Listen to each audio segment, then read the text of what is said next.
Good morning, everyone. Again, welcome back to your unit third unit करेंगे हमने अभी तक उसमें इंपॉर्टेंट टॉपिक्स किए थे, छोटे छोटे टॉपिक्स थे। चार डिफरेंशियल फॉर्म करी थी मैक्सवेल्स इक्वेशंस की, जिसमें से हमने 2 की डेरिवेशन करी थी, right. First equation differential form of Gauss law in electrostatic, जो हमारी दी जा रही थी del dot E is equal to rho by epsilon naught से।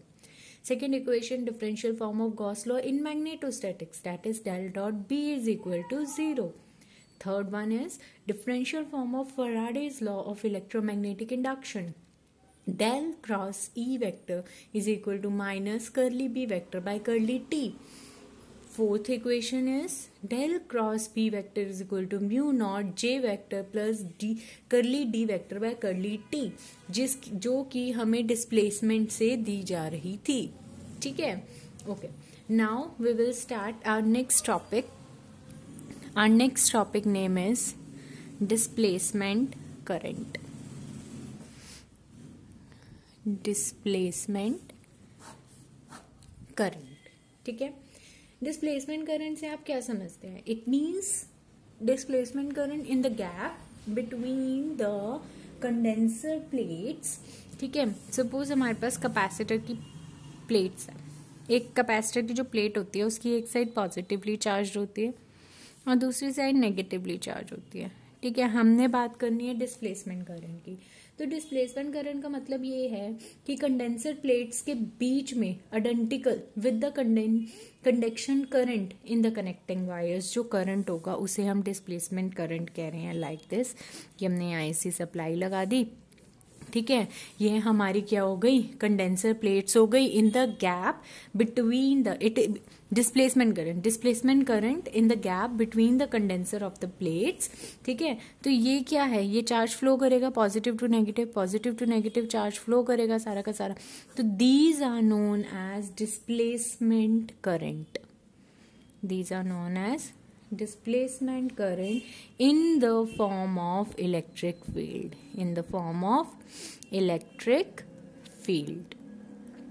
ठीक है। now displacement current J vector is equal to d vector by dt हमने लास्ट टाइम इक्वेशन में किया था। लेट अब हम मान रहे हैं कि इस प्लेट ऑफ कैपेसिटीज का एरिया जो है वो A है। Let A B the area of the plate of capacities. Epsilon is equal to Q by epsilon naught A। Then curly epsilon by curly T is equal to what? 1 by epsilon naught A। Constant आ गया हमारे पास dQ by dt, ठीक है। D epsilon by dt, sorry D ही मान ले से, D epsilon by dt is equal to 1 by epsilon naught हमारे पास कांस्टेंट आ गया, ए भी कांस्टेंट है, dq by dt। Now we know that charge upon time is equal to the current, है ना। तो अब हम इसको क्या लिख सकते हैं? 1 by epsilon naught A I. Also हमें ये भी पता है J vector is equal to D D vector by D T, यही पढ़ा था हमने, ठीक है। और डी वेक्टर की वैल्यू क्या होती है? Epsilon naught E vector. तो क्या मैं इसको ऐसे लिख सकती हूँ? D by D T epsilon naught E vector, और एप्सिलॉन नॉट अगर मैंने बाहर ले लिया कांस्टेंट है तो D E vector by D T लिख सकते हैं हम इसको ऐसे, ठीक है। तो ये था हमारे पास, सॉरी जे डैश वेक्टर हमने लेट कर लिया ये, ठीक है। जे वेक्टर हो गया ऐसे, जे डैश वेक्टर हो गया, ठीक है। चाहे तो अब J dash vector is equal to what? Epsilon naught upon D E vector by D T की वैल्यू क्या है? इसकी वैल्यू क्या है? ये 1 बाय एप्सिलॉन नॉट ए, तो epsilon naught A into I, epsilon naught से epsilon naught cancel, I upon A आ गया। This implies J dash A cross multiply करेंगे is equal to I.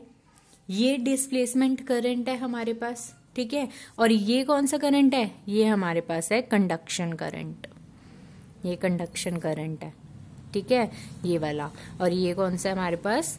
Displacement current, जिसे हम मान लेते हैं आई डैश। तो I dash is equal to I आ जाएगा हमारे पास, ठीक है। डिस्प्लेसमेंट करंट था ये। क्या डिस्प्लेसमेंट करंट होता है? It means that displacement current in the gap between the condenser plates is identical with the conduction current. Identical with the conduction, identical means equal, तो कंडक्शन करंट की equal हमने proof भी कर दिया, ठीक है। Now next topic is Maxwell's equation in differential forms. Maxwell's equation in differential form, first equation हमारी है, फर्स्ट टाइप है हमारे पास steady state equations. First type है स्टेडी स्टेट इक्वेशन, इसके अंदर दो टाइप्स आती हैं। Del dot E vector is equal to rho by epsilon naught, first equation. ठीक है, हमारा टॉपिक का नेम है Maxwell's equation in differential form. Okay, उसके अंदर जो फर्स्ट टाइप है that is steady state equations, उसके अंदर हमारे पास दो इक्वेशंस हैं। Del dot E is equal to rho by epsilon naught, first equation, मैं इसको सॉल्व करूंगी। अब क्रॉस मल्टीप्लाई किया, we get del dot epsilon naught E vector is equal to rho, लिख सकते हैं। बट हमें पता है ये किस चीज की वैल्यू है, डी वेक्टर की। ठीक है, तो क्या मैं इसकी जगह डी वेक्टर लिख सकती हूँ? तो del dot D vector is equal to rho हो जाएगा। This is for air and vacuum, ये हमारे पास आ रहा है एयर एंड वैक्यूम के लिए। फॉर एनी मीडियम, कोई भी मीडियम अगर हम ले लें तो हमारे पास क्या आएगा? Del dot epsilon naught is equal to rho by epsilon naught. ठीक है, रो बाय एप्सिलॉन नॉट, ये हमारे पास इक्वेशन है। अब del dot epsilon naught E vector is equal to rho. ठीक है, अब इसको क्या पुट करेंगे? D vector. Again del dot D vector is equal to rho. This is for any medium and this is for air and vacuum. ठीक है, for any medium इसकी value आ जाएगी कुछ, एयर एंड वैक्यूम के लिए जो उसकी वैल्यू होगी वो पुट कर देंगे। बेसिकली आएगा सेम ही, एक को एप्सिलॉन लिख दो तो एक को एप्सिलॉन नॉट लिख सकते हैं, इससे आप इसे डिस्टिंग्विश कर सकते हैं। Our second equation is del dot b vector is equal to 0। ठीक है, स्टेडी स्टेट इक्वेशन की दो इक्वेशंस है, एक है del dot E vector is equal to rho by epsilon naught, दूसरी है del dot B vector is equal to 0।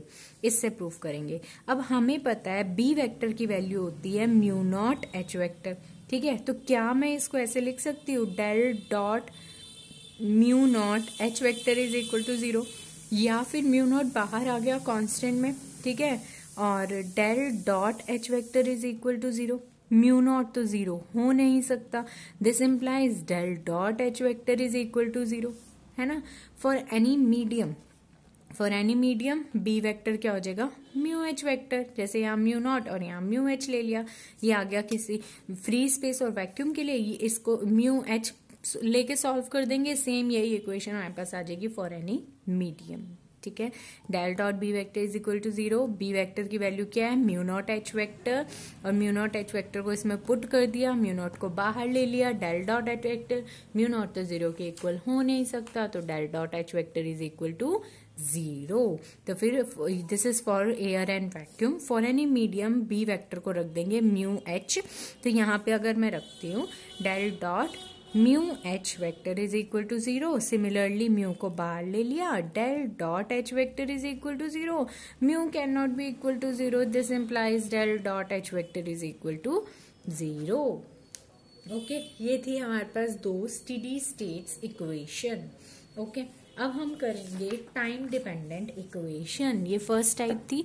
अब हम सेकेंड टाइप करते हैं जिसका नाम है टाइम डिपेंडेंट इक्वेशंस। इसकी भी दो हैं इक्वेशंस, थर्ड इक्वेशन नंबर 3 है। हमारे पास टोटल 4 इक्वेशंस है जिसमें से 2 हमने कर लिए हैं, वो थी हमारी स्टेडी स्टेट इक्वेशंस। अब हम जो 2 कर रहे हैं वो हमारी टाइम डिपेंडेंट इक्वेशंस है, मतलब वो टाइम के ऊपर डिपेंड कर रही हैं।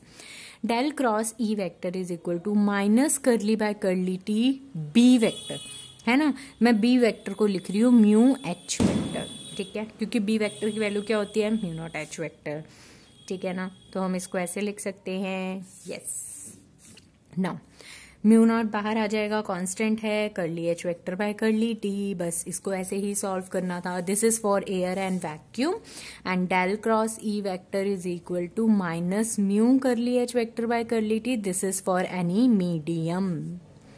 ये थी हमारी time dependent equation. Okay, fourth one is del cross b vector is equal to mu naught j vector plus curly d vector by curly t। अब हमें पता है d vector की वैल्यू क्या होती है? Epsilon not e vector। तो ये क्या आ जाएगा हमारे पास? del cross b vector is equal to mu naught j vector plus curly by curly t epsilon naught E vector, और मैं इसको लिख सकती हूँ mu naught J vector plus epsilon naught curly E vector by curly T. ठीक है, अब ये तो थी फॉर एयर एंड वैक्यूम, और अगर किसी मीडियम के लिए लिखना है तो del cross B vector is equal to mu J vector plus epsilon curly E vector by curly T. ठीक है, ये म्यू ये एप्सिलॉन चेंज हो गया फॉर एनी मीडियम। ठीक है, और b की वैल्यू हमें पता है क्या होती है, म्यू नॉट एच वेक्टर। ठीक है, तो क्या लिख देंगे यहाँ पे, mu naught del cross H vector is equal to mu naught J vector plus epsilon naught curly E vector by curly T.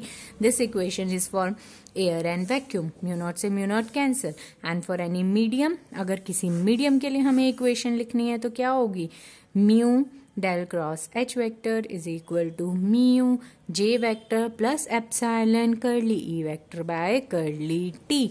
ये म्यू से mu cancel, this equation is for any medium. Okay, ये थी हमारे पास 4 Maxwell's equation in differential form. 2 equations हमारी आती है steady state equations में, जो कि है डॉट वाली। ठीक है, 2 इक्वेशंस आती है हमारे पास टाइम डिपेंडेंट इक्वेशंस में, जो कि है क्रॉस वाली। ओके, अब हम करते हैं integral form of Maxwell's equation. अभी तक हमने डिफरेंशियल फॉर्म करी है उसकी। ठीक है, अब हम करेंगे integral form of Maxwell's equation. First equation क्या है, del dot E vector is equal to rho by epsilon naught. This is our first equation. Taking volume integral on both sides, दोनों साइड्स में वॉल्यूम इंटीग्रल ले रही हूँ। Del dot E d v is equal to 1 by epsilon naught, constant बाहर, rho D we. ठीक है, दोनों side मैंने क्या किया, वॉल्यूम इंटीग्रल ले लिया। Applying Gauss divergence theorem to the right hand side of above equation, ये राइट हैंड साइड है, यहाँ पे गॉस डाइवर्जेंस थ्योरम अप्लाई करेंगे। गॉस डाइवर्जेंस क्या कहती है, volume integral changes into the surface integral, तो इसकी जगह हमारे पास आ जाएगा E dot D S vector, surface integral में चेंज हो गया। अब 1 बाय एप्सिलॉन नॉट, ये इसकी वैल्यू क्या है, गॉस थ्योरम के अकॉर्डिंग ही इसकी वैल्यू क्या थी, क्यू, ये क्यू की वैल्यू होती है ना, तो हम इसको लिख देंगे q by epsilon naught. This is our first integral form of Maxwell's first equation. ठीक है, now integral form of Maxwell's second equation, del dot B vector is equal to 0। Second equation क्या है, del dot B vector is equal to 0। Again taking volume integral on both sides, both sides volume integral ले लेंगे। Del dot B vector d v is equal to, इधर लेंगे तो 0 ही आएगा। ठीक है, applying the Gauss divergence theorem, applying the Gauss divergence theorem to the right hand side, तो volume integral Gauss divergence theorem क्या कहती है, volume integral changes into the surface integral, तो ये सरफेस इंटीग्रल में चेंज कर गया। This is the second integral form of Maxwell's equation. ठीक है, अब हम करते हैं थर्ड इक्वेशन क्या है हमारी, del cross E vector is equal to minus curly B vector by curly T. ठीक है, इसको मैं कंप्लीट करती हूँ इतने में, I will try to complete it in this part only. ठीक है, del cross E vector is equal to minus curly B vector by curly T, ये हमारी थर्ड इक्वेशन मैक्सवेल्स की। अब इसको कैसे, इसकी इंटीग्रल फॉर्म कैसे लेके आएंगे हम, अब अभी तक हमने दोनों साइड वॉल्यूम इंटीग्रल लिया था, क्रॉस वाले में हम सरफेस इंटीग्रल ले लेंगे। ओके, अब हम थर्ड मैक्सवेल्स इक्वेशन करते हैं, उसको इंटीग्रल फॉर्म में चेंज करते हैं। तो अब हम यहाँ क्या करेंगे, अभी अब तक हमने वॉल्यूम इंटीग्रल लिया था, अब इसको हम सरफेस इंटीग्रल में, taking surface integral on both sides, surface integral ले लो दोनों साइड्स पे। D S vector is equal to, minus बाहर ले लिया, surface integral of curly B by curly d dot D S vector. ठीक है, अब surface integral changes into line integral according to Stokes theorem, तो स्टोक्स थ्योरम लगाएंगे और surface integral changes into line integral, ये लाइन इंटीग्रल में change हो गया E dot T L vector, और ये minus curly by curly T बाहर ले लिया, surface integral of B dot D S vector. ठीक है, and this is what, this is the E M F. Okay, electromotive force. Okay, clear है, integral form आ गई हमारे पास थर्ड मैक्सवेल्स इक्वेशन की। Now integral form of fourth Maxwell's equation, fourth Maxwell's equation is del cross B vector is equal to is mu naught J vector plus curly D vector by curly T. अब taking surface integrals on both sides, अब दोनों sides हम surface integral ले लेते हैं फिर से. Del cross B vector ds vector dot is equal to mu naught bar surface integral of J vector plus curly D vector by curly T dot ds vector. ठीक है. अब again applying Stokes theorem, हमारे पास surface integral changes into the line integral, तो ये हो जाएगा B dot D L vector. ठीक है, is equal to mu naught J dot D D vector by J plus ये तो सारा एज इट इज रहेगा डॉट डी एस वेक्टर. ठीक है, ये सारा हमारा एज इट इज रहेगा. Okay, and what is this? This is magnetomotive force, MMF, magnetomotive force. ये थी इलेक्ट्रोमोटिव फोर्स, ये थी मैग्नेटोमोटिव फोर्स. ठीक है, ये चार थी हमारे पास मैक्सवेल्स इक्वेशन जिनकी हमने करी है integral form. First Maxwell's equation और सेकंड मैक्सवेल्स इक्वेशन जो स्टेडी स्टेट इक्वेशंस भी थी उनमें हमने लगाया दोनों side volume integral. Volume integral changes into the surface integral according to Gauss divergence theorem, वो अप्लाई किया. और टाइम डिपेंडेंट इक्वेशंस जो दो थी उन पे हमने लगाई surface integral on taking on both side. Surface integral लिया, उसके बाद हमने क्या किया, surface integral changes into the line integral according to Stokes theorem, और वो हमने क्या कर दिया, चेंज कर दिया. और ये हमारे पास आ गया ईएमएफ, इलेक्ट्रोमोटिव फोर्स. ये हमारे पास आ गया MMF which is known as magnetomotive force. Okay, this is your topic. अब सिग्निफिकेंस है, छोटी सी है, वो भी आज ही कर लेते हैं. इंपॉर्टेंस और significance of Maxwell's equation. Del dot E vector is equal to rho by epsilon naught. First हमारी मैक्सवेल्स इक्वेशन है. इसकी सिग्निफिकेंस और इम्पोर्टेंस क्या है? सबसे पहले तो ये डील कर रही है with the Gauss law of electrostatic. Electrostatic का गॉस लॉ है. टाइम इंडिपेंडेंट इक्वेशन है, टाइम के ऊपर नहीं डिपेंड कर रही. ये डाइवर्जेंस ऑफ इलेक्ट्रिक फील्ड को रिलेट कर रही है, चार्ज डेंसिटी के साथ कर रही है. ठीक है, it shows the electric flux density upon the charge density. Electric flux density को चार्ज डेंसिटी पे डिपेंड कर रही है. And both the charge and charge density दोनों की दोनों क्या है, स्केलर क्वांटिटीज. ओके, अब सेकेंड इक्वेशन क्या थी हमारे पास, del dot B vector is equal to 0. It deals with the Gauss law of magnetism. ये मैग्नेटिज्म के गॉस लॉ के साथ डील कर रही है. ये भी टाइम इंडिपेंडेंट है क्योंकि टाइम के ऊपर नहीं डिपेंड कर रही. डाइवर्जेंस जो है मैग्नेटिक इंडक्शन का, उसके साथ डील कर रही है. It shows there are no source and sink, क्योंकि मैग्नेटिक फील्ड में कोई सोर्स और सिंक नहीं होता अकॉर्डिंग टू हमने फर्स्ट यूनिट में ये मैंने आपको पढ़ाया था. ठीक है, तो कोई सोर्स और सिंक नहीं है मैग्नेटिक फ्लक्स का. So that the isolated magnetic poles do not exist. जो इसके आइसोलेटेड मैग्नेटिक पोल्स हैं वो एग्जिस्ट नहीं करते. ठीक है, थर्ड इक्वेशन ऑफ मोशन हमारी क्या है, मैक्सवेल्स इक्वेशन क्या है, del cross E vector is equal to minus curly B vector by curly t. ये इक्वेशन हमारी डील करती है with the Faraday's law of electromagnetism including the Lenz's law. ठीक है, ये टाइम के ऊपर डिपेंड कर रही है, तो it is a time dependent equation. ये शो करती है टाइम वेरिएशन मैग्नेटिक फील्ड का इलेक्ट्रिक फील्ड जनरेट करने के लिए. टाइम वेरिएशन मैग्नेटिक फील्ड का इलेक्ट्रिक फील्ड जनरेट करने के लिए. ठीक है, और ये रिलेट करती है special variation of electric field with the time variation of magnetic field. ये चार इसकी इंपॉर्टेंस है. ठीक है, फिर आती है del cross B vector is equal to mu naught J vector plus curly D vector by curly t. हमारी लास्ट इक्वेशन जिसमें डी वेक्टर की वैल्यू क्या होती है, एप्सिलॉन नॉट ई वेक्टर. ये डील करती है एम्पियर्स क्रिटिकल लॉ के साथ. ये टाइम के ऊपर डिपेंड कर रही है, तो it is a time dependent equation. ये रिलेट कर रही है special variation of magnetic intensity की with the current density and the displacement current, current density and displacement current. और ये शो कर रहा है टाइम वेरिएशन डी का and steady state current generate कर रहा है मैग्नेटिक फील्ड. ठीक है, these are the importance and these equations are important for your exam. Thank you.